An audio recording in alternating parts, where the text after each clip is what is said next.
Michigan Out of Doors Online is brought to you in part by... For over 30 years, Vanguard Outdoors has made the gear that turns a regular hunt into another fine day of field. We know that a good shooting stick or a nice pair of binoculars can make or break your day. Our design teams include serious hunters who work hard to bring you the best sporting optics, shooting sticks, tripods, bags, and more. We are Vanguard Outdoors.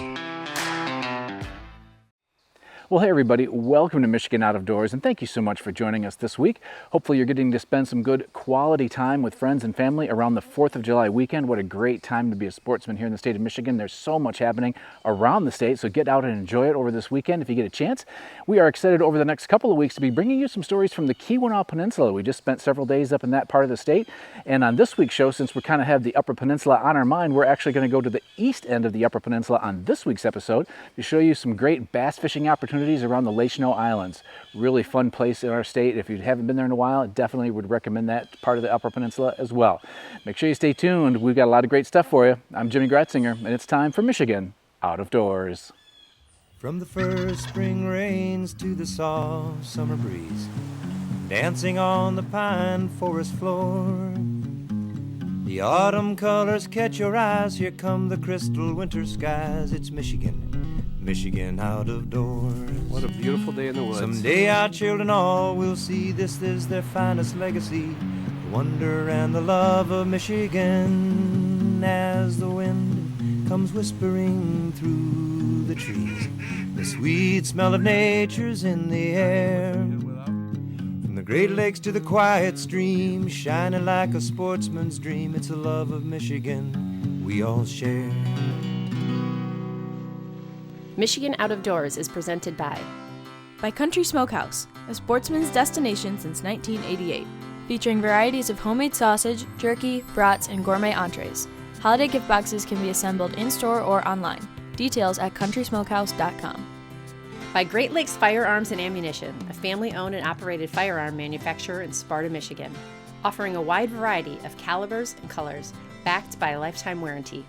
More information available at glfallc.com. By Angler Quest Pontoons, offering fishing pontoons designed by anglers for anglers. Angler Quest pontoons are built with a multifunctional layout to support a variety of fishing adventures. Learn more at anglerquestpontoons.com.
The east end of the UP is one of my favorite spots, and when Alex Lemon told me he was going to be fishing the Les Cheneaux Islands off of Cedarville for roughly a week leading up to a bass fishing tournament, well, you know what? Jordan and I were going to be in the area, so we stopped by to follow him and a buddy for an evening of bass fishing. Yeah, what do we got there? So this is a half-ounce tungsten bullet weight rigged up with the Gorilla Craw from Silverback Outdoors and Chase and Tail Baits. They're one of our sponsors, and it's a business that me and a buddy of mine had worked with, and we got it up and going during COVID, and it took us a little bit to kind of get everything figured out, but once we ended up getting our stuff figured out, it didn't take us long to start getting into stores. Our very first store was up at Catfisher Bait and Tackle in Sheboygan, and they got in with us and they sell our stuff there. We also sell our stuff online as well. We make custom soft plastics. This is a color that we ended up calling the Dark Assassin after last year. And it's just a like kind of like a brown with red and purple and gold flake in it. And last year, that color alone ended up catching me 20 pounds of smallmouth. So I was pretty tickled about it. But Just kind of working that through the weeds here. yeah, so basically I'm just making short little pitches and really working it through that grass. Just kind of picking it up and dropping it. They were tucked up inside of the weeds a little bit, the pencil reeds, they were tucked up inside of them. He did a little dude. Oh, that's a nice fish. Let's see him over here a little bit. Nice. Well, that didn't take long at all. Nope. Let's see him here. Yeah, that's a good fish. Yeah, the fish up here, they got really good color to them. The smallmouth, sometimes when you get into some of those smallmouth, and they're just jet black, and they're a really pretty fish. Thanks for playing, buddy. Hey. All right, now let's find your bigger brother. Let's see what that was. That same bait, right? Yep, that 1/2 ounce. I got it rigged up on a 65-pound braid. 65. Mm-hmm. Wow. I got another rod down here. It's got 85 on it, but So you can pull them through about any weeds you want. yeah, yeah. And I'm using the Abu Garcia Silver Max reel. It's just a regular 6-bearing reel. You know, it's not a really high-speed gear ratio reel, but it's got the torque for lifting them out, and that's what I really like. Alex and his buddy Will are part of the Great Northwest Bass Anglers Club, and we're here for a big 2-day tournament the upcoming Saturday and Sunday. So this weekend we ended up having our classic this year. We're having our classic this year up in Cedarville on the Les Cheneaux island chain, and it's just truly beautiful up here. You know, I'm not really sure on how many boaters we got right now, but we're expecting we're expecting the fishing to start picking up. It has been tough. The Classic is our biggest tournament of the year, other than our Open, which we host on Lake Charlevoix every year. And that one is a tournament to where anybody can fish. And we normally host that in June. So it can be a bed fishing tournament, but our Classic is the one. It's a 2-day tournament. It's back-to-back days. It's a 5-fish limit for both days, and it's your biggest combined weight after the 2 days of fishing. So we do have a big bass. So if we do place out I do believe we are going with the top 3 this year. So the Classic is something that all of us strive for at the end of the year, to do really well, and we try to have it on a really good fishery. You know, the Les Cheneaux island chain has done us really good in the past years. Last year we had multiple 6-pound smallmouth. We had 1 6-pound largemouth come in, and we had quite a few bags over the 20-pound mark. I know last year our Classic champion, he ended up coming in with, I do believe it was a 20 or 21 pound bag for his 5 biggest smallmouth, and they were all smallmouth. But like I said, we had one club member, Paul Januski, he broke his personal best smallmouth twice in 2 days.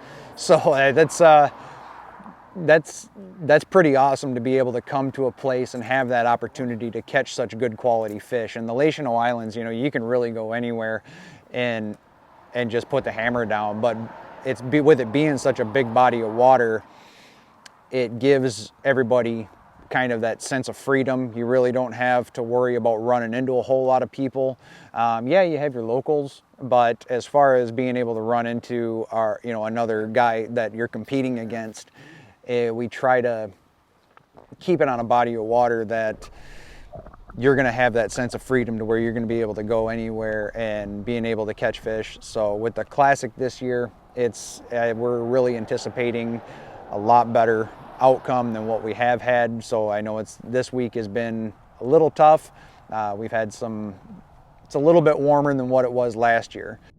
Hopefully the fishing will start picking up, and these guys in this club, they're very good, and I have no doubt that somebody within this club is going to find them, and when they do, it's going to be impressive. So we have 5 scheduled tournaments throughout the year. Our club puts on 1 Open every year. The first Saturday in June, we fish Lake Charlevoix. Anyone is free to join that tournament. And then we have 5 scheduled tournaments, only club members can fish. You can bring a guest if you'd like. And then at the end of the year, we close out with the Classic, and that's a 2-day event. Is that always up here? Nope. So we have a little rule that the president gets to pick where the Classic is. It's his decision, and it's kind of random. He announces that every year when we pick our schedule, and nobody really knows where it's going to be. And we fished it last year, and everyone liked it, so he chose to keep it up here again this year. If you're not familiar with the Les Cheneaux Islands, it's just a breathtaking part of our state. Basically, it's a bunch of islands, many of which have everything from your basic cottage to full-on gigantic spacious mansions and everything in between. Endless amounts of places to tuck away and fish, which is great and can be frustrating when trying to find fish, and consistent fish at that. Will and Alex were both trying to find a depth, a color, a tactic that might work on the days of the tournament. Jordan was off to follow some perch fishermen further north, and I opted for one more morning with Alex. And good thing I did, because we hit him early and often. There we go. Come on. And up he comes. Whoa! I'll take that any day of the week. He wasn't going anywhere. Nice fish, dude. Oh, What does that one weigh? that one? Well, we gave it another shot this morning, and so far so good.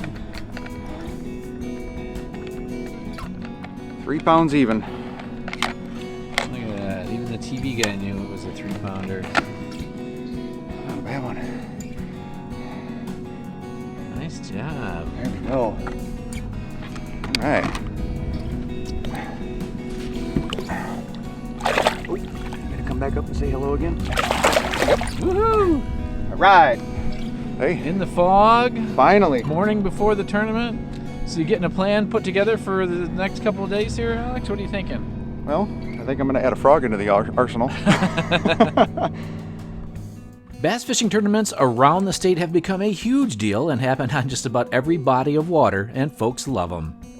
Big learning curve for me, but over the years it started to become a little bit easier. You do have your days where, you know, sometimes they just don't work for you, and everybody struggles sometimes, you know, that's why they call it fishing, but it is something that just kind of fills that competitive side of me. And a lot of guys here in the club, they're very competitive, they're very, very, very, very good at what they do, and everybody's got their own techniques and everybody's got their own way of doing things, and you know, they got their own way of finding fish, and it's very humbling being around a group of guys that love this sport as much as I do. Oh man. All right, where the hooks at? Right there. And he hit it right there by the boat. Yeah, he did. Oh, the frog is coming through in the clutch. Thank you. Every trip to the UP is always great, and if you're looking for another reason to go north, put chasing bass around the Les Cheneaux Islands on your list. It's worth the drive. The 2-day tournament had about 20-some boats, and our man Alex, well, he ended up taking 4th. Not bad at all. One of the younger guys, Paxton Gem, took 1st, and he did find some big smallies. The amount of bass tournaments keeps growing here in our state, and good luck to the great Northwest bass anglers. We hope that you keep going strong and find some new anglers. You sure have some of the best northern lakes to choose from. Thanks for letting us tag along for a few days here in Michigan's Out of Doors.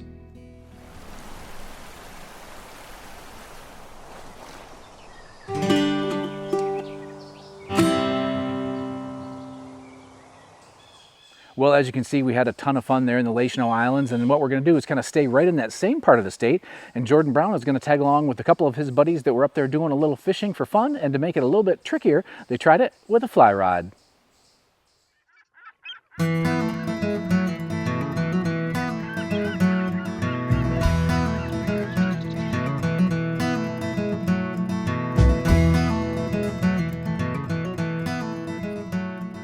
For this week's show, I was in one of my favorite spots in the entire state, the Eastern UP, just outside of the town of Cedarville, where I'd be tagging along with good friends of the show, Jeff and Greg Lipple, for a day of bass fishing. Our trip started with a quick lunch at a restaurant just off of the water, and afterwards we headed out, hoping to catch a few fish.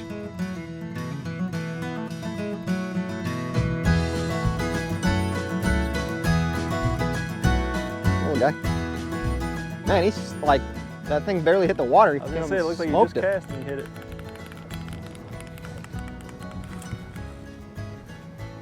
He's way scrappier than I would have expected a bass of etc. size to be. Look at that. What a beaut. Look at there. We are in Cedarville, Les Cheneaux Islands area, doing some fly fishing for smallies and largemouth. That's kind of the plan, at least. We'll take whatever hits, but that's the game plan. We got one on the board. Go from there. How's the fishing been as of late? It's been good. For all our mayflies and everything else, the bass fishing has stayed pretty consistent, good enough, and good to have enough to have fun on a fly rod for sure. I spooked him. Oh, here he is. Nice. A little better one. Dang, this sucker was fired up. How many times did he do that? Fired up, man. Get him back on the reel. A little better one. We started catching fish almost immediately, and as we drifted along, I asked Greg to explain his setup for targeting bass this time of year.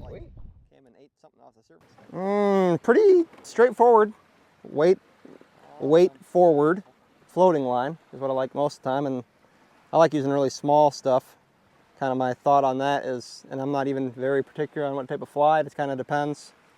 This time of year when the mayflies and stuff are hatching, I like using something brown or orange. It doesn't seem to matter a whole lot, but as long as it's smaller than a standard lure they're seeing every morning and every afternoon, seems to be pretty darn effective, as it has been today. Got him. Sweet. Still not a huge one, but it's a little better. Kind of seems like they're still like, I don't know if it's fully a post spawn, but there's definitely still a lot of fish on beds and defending their beds, so there's definitely still in it right now for sure. There's a lot of fish that have already moved off. It seems like there's mostly small fish now, but kind of still seems like they're sort of still doing their thing for this time of year in this part of the state. Right around the pike opener, May 15th for here, is like you can get a ton of the pre-spawn, you know, like 10, 20 fish days of big fish, eating crankbaits and stick baits like you do, you know, most other places, jerk baits. And then it kind of progresses into, you get closer to June and they all move onto the beds. And again, like I was saying, there's so much different water here. You'll get fish that are pre-spawn, post-spawn, middle of spawn, kind of all at the same, within the same week in this whole area, just depending on where the relation is to the big lake and the water temperatures and everything else. But there's kind of, you know, long period that you can have a lot of different good techniques for them. Probably the best one we've had so far. Yeah, he didn't slow down once. He was fighting good the whole way in. Oof.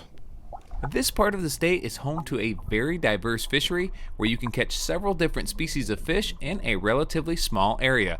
And that's one of the reasons why these two love to fish here. There's just a whole lot of different opportunities. If you want to get back in bays, real shallow stuff like reeds, you can go into some deeper areas with real cold water. And you got all sorts of different species. So if you look on a map, where we're at is north end of Lake Huron. So whether you want to just go on the other side of the island here, be fishing over 100 feet of water, lake trout, salmon, steelhead, or you want to come in on side of these bays and channels and fish 5 feet of water, 20 feet of water, 15, you got a great variety. Weed beds, reeds, rocky points, sandy areas. There's just a huge variety because there's a mix of islands that break up this northern end of Lake Huron, providing it spots like inland lakes, and it's just kind of endless. You know, maybe 4 miles, you can just kind of continue to go in one bay over, one channel over, depending on what you're looking into. If you want to target something like pike, all sorts of great pike spots. If you want to target bass, or if you just want to get out there and have fun and just cast some lures or put a worm and bobber and get into perch and panfish, there's just fish throughout here, so it's a fun area to explore. It's a little bit harder to figure out than maybe some regular inland waters, but just a lot of opportunity and almost endless water because you're really fishing Lake Huron, just broken up by a series of islands. Yeah, so it's cool. We've got real clear water back here. There's a little bit of a ripple on the water, but you can see enough just to pick out the dark beds. And Greg had spotted a nice bass sitting on a bed, so we started casting over towards it. And there's enough ripple where I couldn't really see my lure, but we could see it darting around and know that it was real interested. So just a few casts, and there was just enough of them where he finally got Yeah, fed it was up and hit it hard and put on a nice fight. So it's fun when you get to see him and kind of hunt around for him like this. Got him. Got him? Yep. Yes, you do got him. Ooh, he's angry. Crazy, crazy, crazy. Oh yeah. Heck yeah. Looks like a nice one.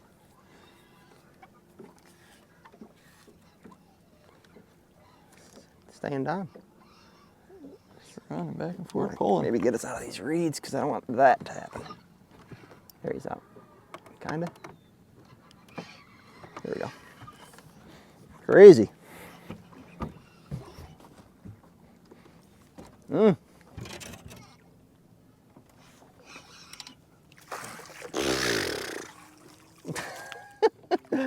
Okay. You won't. Keeps on changing. Nice net. Another better one. Probably our best one right there. Well, it was just another one that was super aggressive. It was fun. Greg spotted it. We're back in this bay where it's pretty sandy, so those dark beds stand out. And then you just start casting to them and see if you start seeing anything moving. And sure enough, we spotted a bass, and he's cruising around.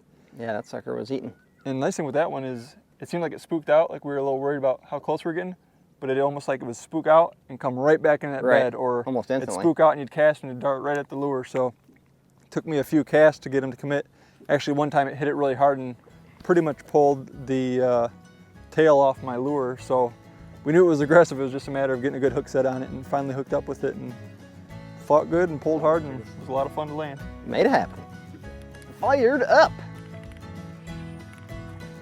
Little cutie. Looky there. I don't know how many we've caught this size. Numerous. He's still stinking feisty though.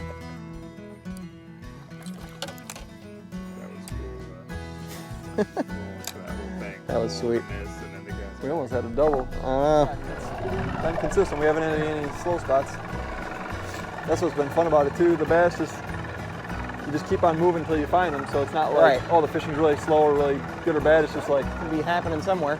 Just cruising around, finding out where they're hanging out. We caught fish pretty much everywhere we went, making for a great day on the water in a beautiful corner of our state. Special thanks to Greg and Jeff for letting me tag along on a fun day of fishing here in the UP.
Well, hey everybody, thank you so much for watching Michigan Out of Doors this week. If you want to see something again, or maybe you missed last week's show, you can always check us out online at michiganoutofdoorstv.com. We have full episodes there, and actually we recently revamped our entire website. Looks completely different, much more easy to navigate. You can look at old recipes if you want to, check out some of those, and you can actually check out a new merchandise section as well, so lots of new Michigan Out of Doors gear if you want to check that out. Should be more stuff coming on that site over the next couple of weeks as well. So make sure you're checking in often, and make sure that you are joining us over the next couple of weeks. Like I mentioned, we have the stuff from the Upper Peninsula that we just filmed. We're going to be sitting down with a DNR and talking about wolves and cougars and a cool trail cam study they have going on in the Upper Peninsula. We're going to sit down with a UP resident and talk a little bit about some of the deer regulation changes for this upcoming year when it comes to the Upper Peninsula. So Lots happening here on Michigan Outdoors TV, and hopefully if we don't see you in the woods or on the water, we'll see you right back here next week on your PBS station. Michigan Out of Doors is presented by Get away from it all to your own place. With Greenstone's recreational land loans, we'll help you finance acreage of any size so you can own your own place in the great outdoors. Greenstone. By Green Mark Equipment. Green Mark Equipment is a John Deere dealership network in southwest Michigan and northern Indiana. Green Mark provides sales and services to farmers, commercial businesses, large property owners, and homeowners. Information about pricing and products available can be found online at greenmarkequipment.com. Mid-Michigan Ponds has been building and maintaining ponds throughout Michigan for nearly 25 years. By providing tailored solutions for pond management, Mid-Michigan Ponds can help keep your pond healthy year-round. Find more information at midmichiganponds.com.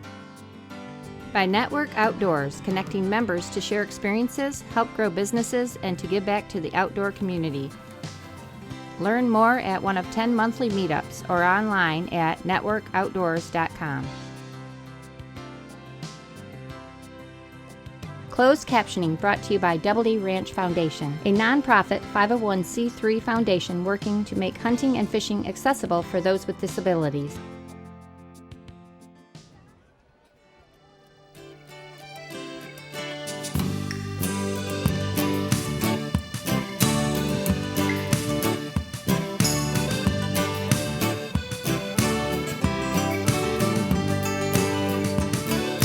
When I wander far away, a dream stays with me night and day. It's the road that leads to my home state. I am a Michigan man. Changing seasons paint the scene like rainbow trout in a hidden stream. The white-tailed deer in the tall pine trees. I am a Michigan man. I am a Michigan man. Ask where I'm from and I'll show you my hands. Lord above, I love this land. I am a Michigan man. From the Keweenaw down to St. George,